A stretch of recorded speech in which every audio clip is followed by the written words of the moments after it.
Andrew, if you only had 1 minute to give music artists the best advice you possibly could, what would you say?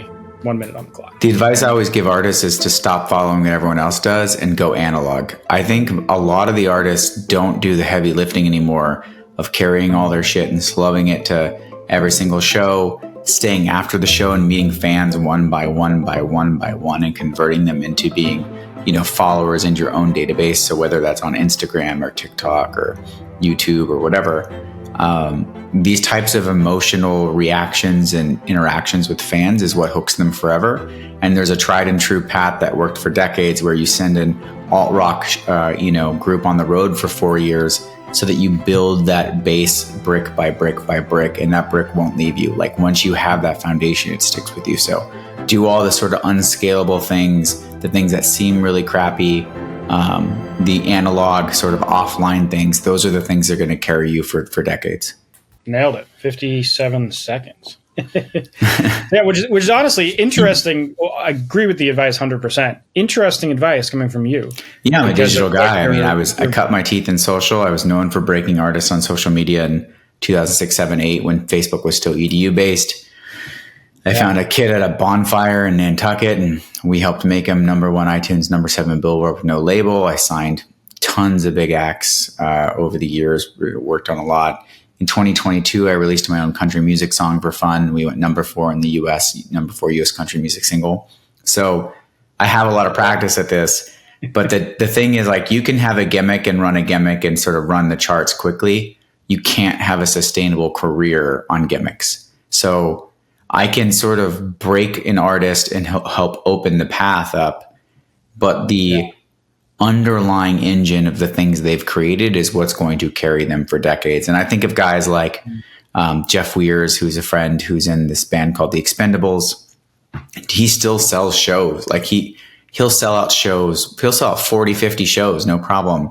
Because all of these fans just love him, love The Expendables, have this nostalgic feeling from the time when they were younger and saw him when they were younger and heard Bowl for Two playing, and they all smoked with their friends. And like, there's this thing that just happens that you're excited to go and see that show 30 years later, 20 years later, it doesn't matter.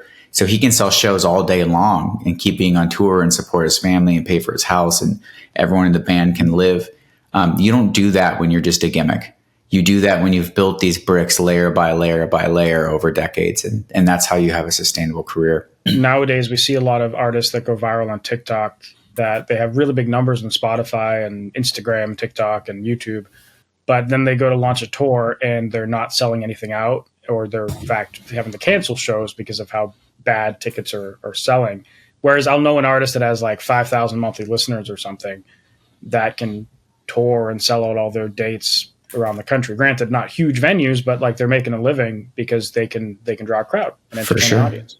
It's crazy too, because in today's market, like touring costs have gone up 50% year over year over year. So what that means is that ticket sales have only gone up like 20%. So you're making less and less money on tour. There's an artist I know of that did like an 80 city tour and lost like $75,000 at the end of it. So the tours are now becoming marketing for merch or marketing for other things, whereas streaming used to be the marketing for the tours. And you're seeing this erosion. And the only people that are really truly making money are people that can sell stadiums. And that puts you in a weird spot as an artist, because if you're a pretty well-known act and you're doing like 5,000 cap rooms or 10,000 cap rooms, now you have to jump to arenas or you have to jump to stadiums in order to like make the unit economics work. But you might not be able to sell that many tickets in every market.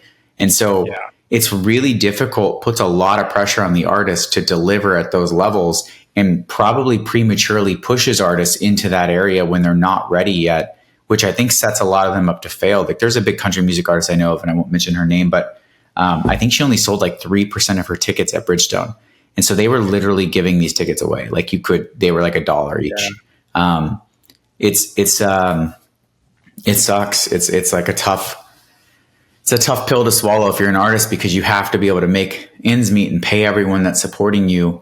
But tours have become really expensive marketing vehicles for a lot of artists, and that's you're running out of places to make money as an artist in your art form. So it's been really difficult, I think, to do that.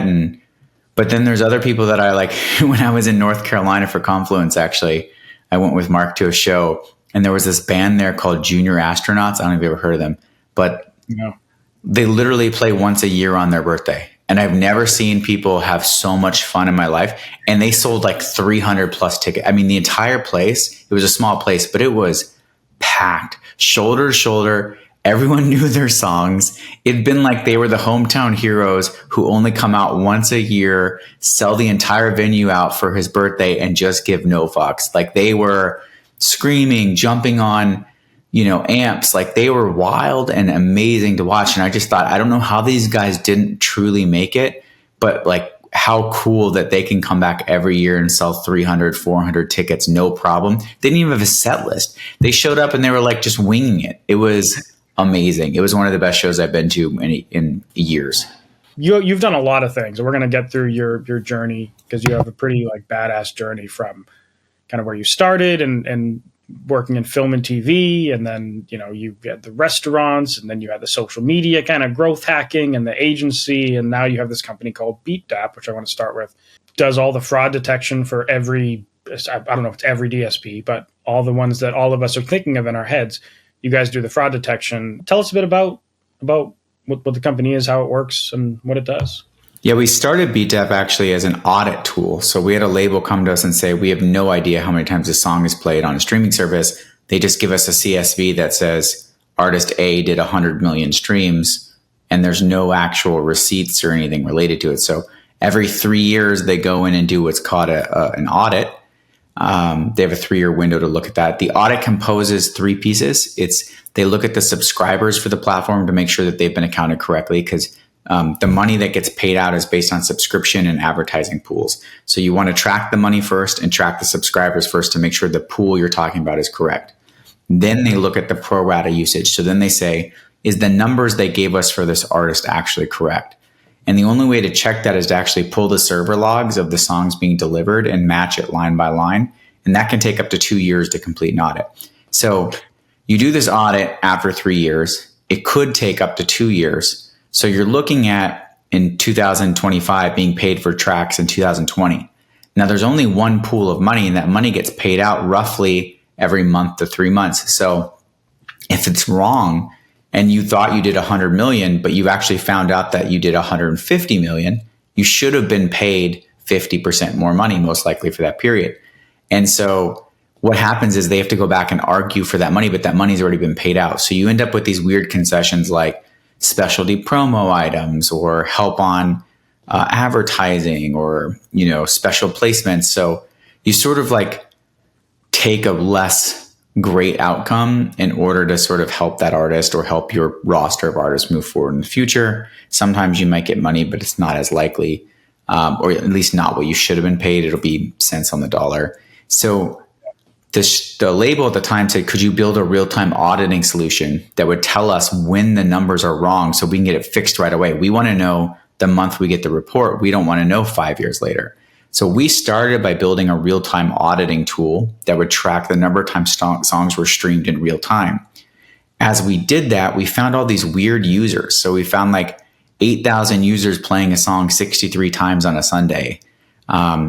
Users that maybe only played 10 songs but had the exact same cadence in the same days, same song progression, same skips at the same rates. Just weird things that showed they were programmatic. And it reminded me a lot of the days when I used to hack platforms. So I started thinking about all the ways I would hack the platforms and what my data footprint would look like. And then our teams went to go look for those data footprint, those prints, and find, how bad the problem was. And what we found was a massive amount of fraud. So at the time I was saying, if it's less than 1%, not a big deal. We'll continue with audit, and it's a rounding error.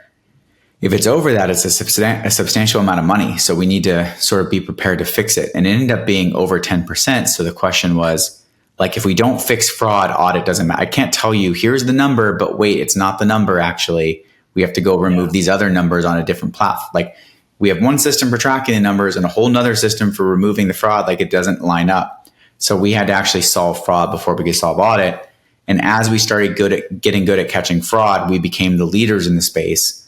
And And I guess we just never really got back to audit because fraud became such a we realized how big the business was. I mean, we're talking, $2 to $3 billion a year being stolen from real artists. Like, these aren't independent artists trying to run the numbers. Doesn't sound crazy at first glance, but when you think about the fact that like Spotify does like 12 billion a year, and no, it's not. It's not a big number. I mean, it's 10 to 15% is on average.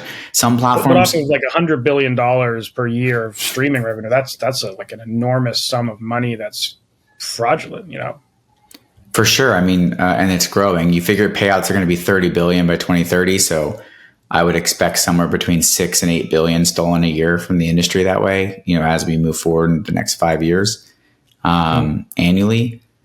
The numbers alone, like the majors probably make an extra 2.5 to 3 billion just by having us in place because they're the victims. If you think about it, the pro rata model benefits the people with the highest number of streams. So but it benefits everybody equally. So if you're an independent artist, you make proportionally the same amount more money when we stop fraud. It's just that maybe you only made 10 grand a year. Now you make 11. Whereas if you make $1 billion a year, now you make $100 million extra. So the numbers line up quite stack up heavily if you're a large catalog owner because it applies to everyone equally. So the incumbents have a lot here to lose by not having us in place. And it's because they're not the ones causing the fraud. Major labels make up less than 1% of all the fraud in the industry. Arguably the fraud they're dealing with is probably artists just trying to move up from number 10 on the chart to number 1. So like either way they were going to chart, either way that the damage is financially actually not that big.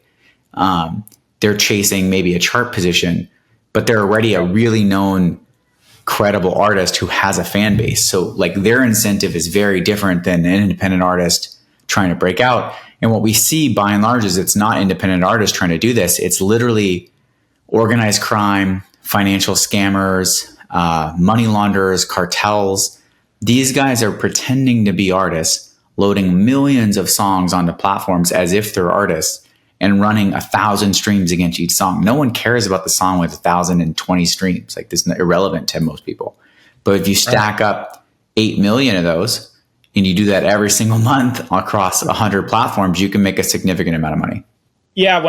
For everyone watching, we first met in Amsterdam at ADE because you were giving a talk, and then we both, you were going to meet up with Gio from Smart Noise, and then we were also meeting up with Gio, and then we chatted. But when I watched your chat at ADE, when you said that most of the streaming fraud was from fraudsters, organized crime, terrorist organizations, I was like sitting there like, what the fuck? Like I would have thought the majority would be from major artists trying to juice their numbers, second by indie artists trying to juice their numbers or accidentally juicing their numbers. And so I found that to be genuinely I was shocked when you first said that. No, and it makes sense too. Like if you think about it, it's kind of a perfect industry to move money and wash money. If I have a bunch of cash in Colombia and I need to turn it into dollars to my partners, maybe I have to pay my partner off in Hong Kong or my one partner in the Middle East because the money flows. They send me drugs, I have to send them money. It's hard. Money weighs a lot of pounds. It's hard to move millions of dollars across. So what you could do, or what they have done, is they'll set up all of these entities in these different jurisdictions. So you could have 14 different labels in the Middle East that all have songs under them. And what you do is you pay all the local residents. There's Bitcoin ATMs all over Latin America. So you're basically a drug lord. So everyone in your community sort of has to do what you say. So you tell every one of these people, go take this cash, turn it into ATM, make Bitcoin, send it here. They all go and do it slowly. Everyone moves the cash that you have into Bitcoin. The Bitcoin gets sent to streaming farm operators who are told, play these songs. Now they go and stream those songs as many times as they have to. But what happens is every month, the money being paid out, 12% goes to your partner in Hong Kong, 12% goes to your partner in Canada, 40% goes to your supplier that has an entity out of Doha. And every month, no matter how many streams you do, the beneficial owners are getting this cash. And so what happens is it washes through the streaming service. So you pay a streaming farm operator to run a bunch of streams. The money gets siphoned out of the revenue pool that's being split with artists, and then it gets paid as clean money, as if you have a real label delivering that money across the border to wherever you've told it that you own this right. And they send you millions of dollars to that entity. And now it's clean. You can buy real estate, businesses, payroll, buy yourself Grammy tickets, like whatever. Like you can do whatever you want and then act like you're part of the music industry when it's all just one giant front, and you're moving money from one country to numerous other countries without ever having actually had real artists.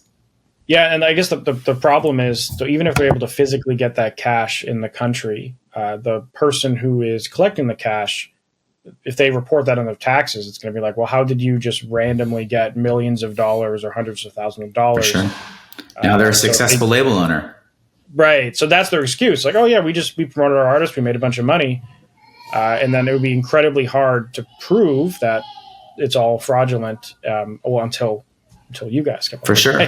So we can show that that's fraud. We can say, don't pay this out. And then they lose money. I mean, and ideally they find another place to wash their money or even just steal money. Some of these farms aren't just washing money. They're actually just trying to steal money also. So, they'll build their own infrastructure. They'll run their own bot farms. There's the guy in North Carolina who got caught. He made $10 million between 2018 and 2020, but that was kindergarten fraud. Like that was so easy to spot. A child could have spotted that. That was not hard to discover. So really? the stuff that we find is way more sophisticated than that. I think that's just like a really easy case for people to understand, where they're like, oh, this guy used AI, 206,000 AI tracks and generated a bunch of, free money for himself. Yeah, actually, the clarifying that specific case, a lot of people I've seen in my comments and stuff have been saying like, oh, the reason why he got in trouble was for the mass uploading of AI music to the platform. But it was the case that he really got in trouble, not for the AI music at scale, but for the falsified streams that he was extracting money from. Is that correct? The similarities are very similar to when Google got sued in Europe for, like the self-driving cars that would take pictures of people's houses and map everything. Yeah. Theoretically, any public photo is public. Like you should be able to use that. No problem.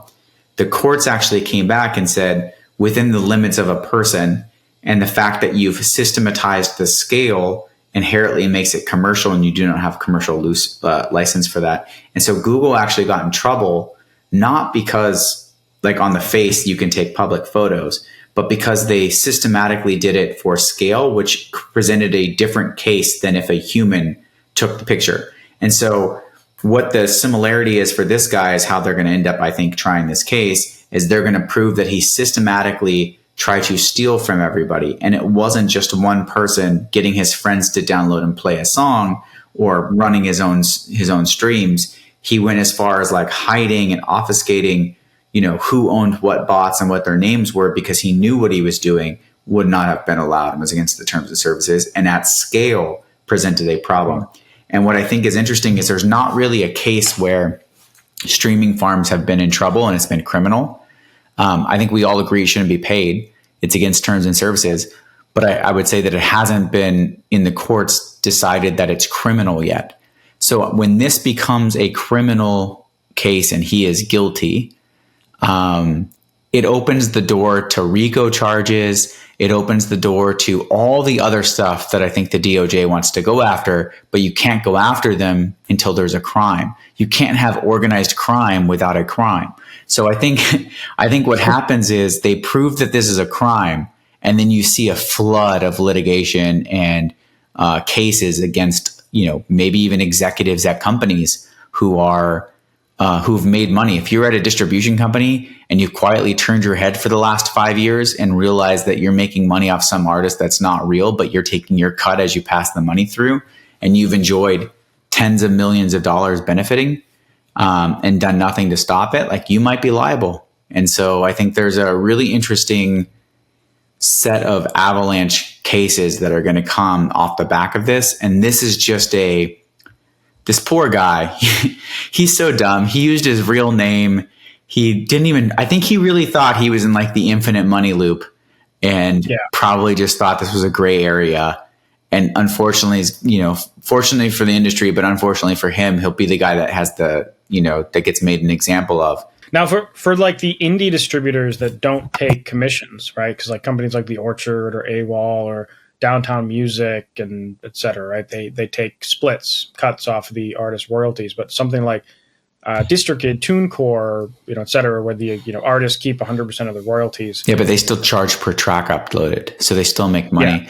Yeah. Annually. These guys need to put up like millions of songs to do volume, and they'll do it through different entities. So again, it's definitely, you're better incentivized if it's a flat rate if you're a distro, but that doesn't mean you're immune. Like there's massive amounts of fraud on these flat rate services, almost more so because fraudsters get more money at the end of the day from this. Remember when you were giving your talk, you were explaining some of the metrics that you guys use to figure out if something is fraudulent or not. And obviously, I'm sure there's some element of that that's proprietary or closed off, because if they know everything you're doing, they can probably easily mask what you're doing. For sure. But like, what are some examples, that are more surface level that like kind of like, how do you identify what information from like obviously a user's phone, like there's IP addresses? Yeah, really easy ones like dumb fraud, for example, is like, we saw them. The really obvious ones are when they use Linux, like, oh yeah, because there's millions of users using a Linux operating system to stream music. Like that's not real, and they only listen on web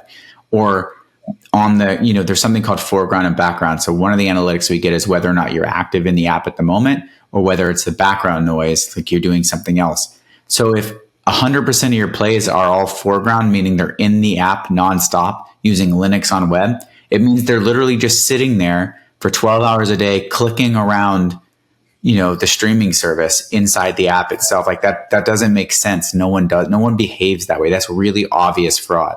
Another case will be that they might decide that they're going to try and trick it and they're going to use iOS machines, but if you upload 8,000 iOS 12s, we know that that's also not real, because they'll like try to find a low budget way to get through. So fraudsters are typically the path of least resistance. The really good ones are the ones that invest in massive amounts of infrastructure way ahead of when they need to. And those are the ones that are hard to catch because they're using really expensive, sophisticated setups. And now it's just as easy to steal accounts. So there's tens of millions of accounts on the dark web right now. I can literally log in as you, pretend I'm you, stream a song 3 times and leave. And so there's so many compromised accounts. Like, why even own the devices now? I can just log in as you, take over your device and play. So I've seen that happen on my Spotify account. Like I've been like, for sure, come back to my computer and I'm listening to some like major pop song that I've never heard of before. We had an executive from one of our customers say, "Hey, I think I might have a fraud. Someone might be on my account, but our team can't find it. I'm going to because we don't take any personal information. So he's like, I'm going to give you my anonymized user ID, and I need you to tell me if I'm connected to fraud." And we came back. We're like, sure enough, you're actually connected to like 47 devices in 18 countries, and here's all the songs that you're streaming that are not legitimate. So on Spotify side, like I think there's a button in there when you change your password, like log me out of all other sessions. And obviously there's 2-factor authentication now for United Phone or authentication.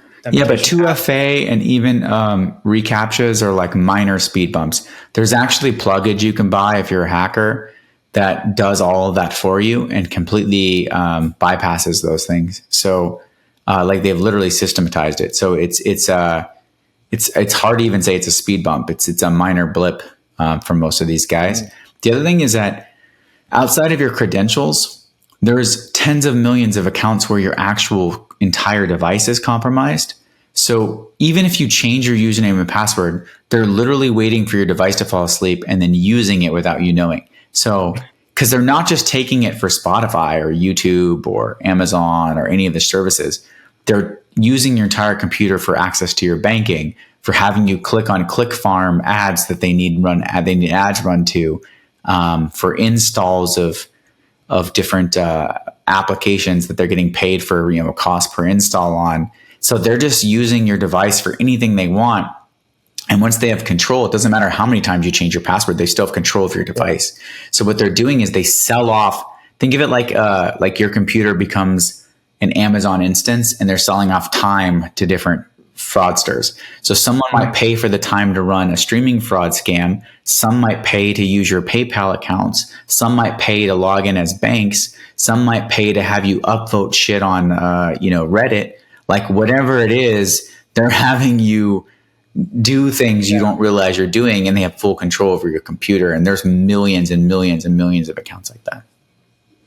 How does someone prevent that from happening? Either on the Spotify side, keeping their account as safe as possible, or I guess on their device side, other than just the obvious. I mean, there's millions of things you could do, or not millions, but there's lots of things you could do. The problem is the friction becomes so great, it becomes unusable. So there's this like weird juxtaposition where you want people to have some safety, but you don't want to make it so difficult that it's like they're logging into Fort Knox every time that they want to try and listen to music, or they were not going to listen to music. So, and no one cares about their Spotify being ripped off. The general consumer probably doesn't care if someone's using their account anyway. They pay a flat rate.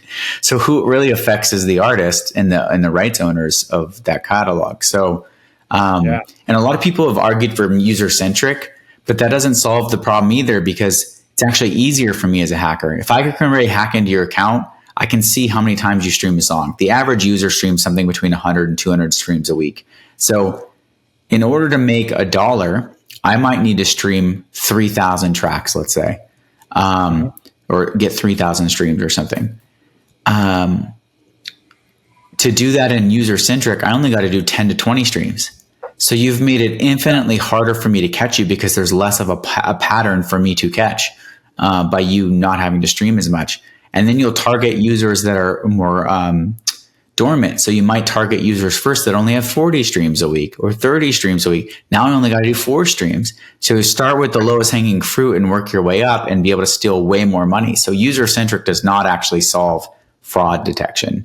Or solve fraud. It actually makes it easier for them to perpetrate the fraud.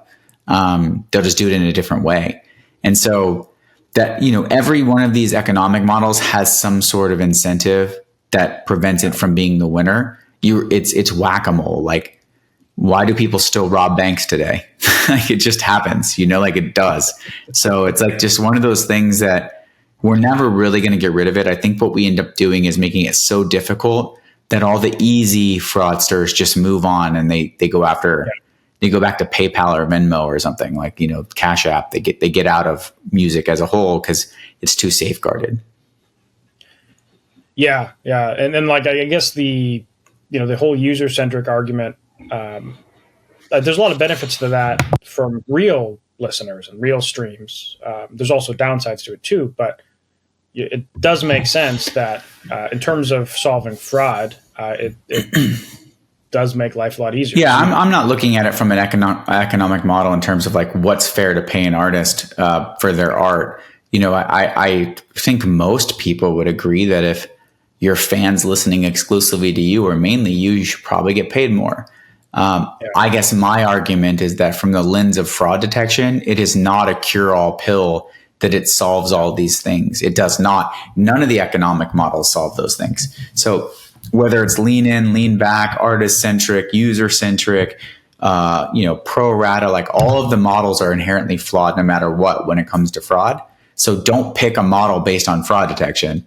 Let's solve fraud, and then you pick the model that matches the artist's or the market's desire anyway. So whatever the market wants, the market will bear. And that's the model that moves forward. So I'm not here to say, what economic model is more fair. I'm saying none of them work for fraud detection. So it doesn't matter, what you do. Like, they're still going to be here unless you put in safeguards, which is what we do. So in terms of where most of the fraud comes from, you said most of it is coming from terrorist organizations, organized crime, mafia groups, like whatever. Yeah. Like what percentage of it of fraudulent streams actually comes down to just indie artists? Yeah, so less than 20%. Okay. I would say majors make up less than 1%. Indie artists probably are the other 18 to 19%. And then 80% straight up financial fraud. You went number 4 on country charts. Yeah, number 4 US music country single.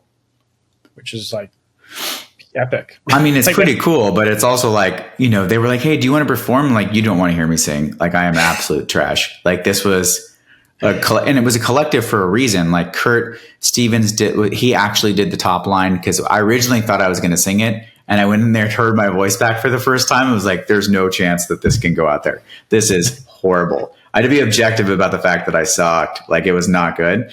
We had to re-record like 7 times. It was a mess. And at the end of it, I even sent it to one of my friends who's a big producer. He did all the Nickelback stuff and they were all working together. And I said like, I said trash or not trash. And I think he sent back like a trash emoji and was like, he was like, I'm going to try and fix it for you. Just give me till Tuesday.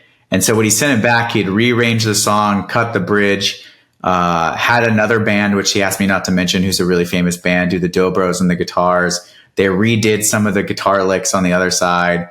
And then they sent it to their guy to mix and master, who does all their radio edits. And when it came back, I was like, dude, this is a million times better than I would have ever made in the next 7 attempts. So thank you. And I put it out there and all the money went to Music Cares. Like, even the label waived their cut. Everyone just gave all of the money to Music Cares. And for me, the goal was to understand what an artist goes through, making the song, releasing the song, collecting their payments, so that we could see if our technology could be used anywhere in the pipeline. Because I wanted to know where could we be helpful. When I started to help artists. Like, we started to make sure artists got paid correctly. And somehow I ended up in fraud detection in B2B format between basically large labels and streaming services and distros. And I said, how do we get back to helping artists? So I didn't need my name attached to it. I used all NFT art. We had a completely different collective name. I tried to just go through the journey and figure out like, how hard is this? Where can we be helpful? How do we help other artists? Because I think, at least for me, I learned by doing, and I wanted to see like if I could figure out something that could be helpful. And so it's sort of like coming back to our roots a little bit. But anyway, that's a tangent. But I guess my point is, I also learned that I had no idea what I was doing.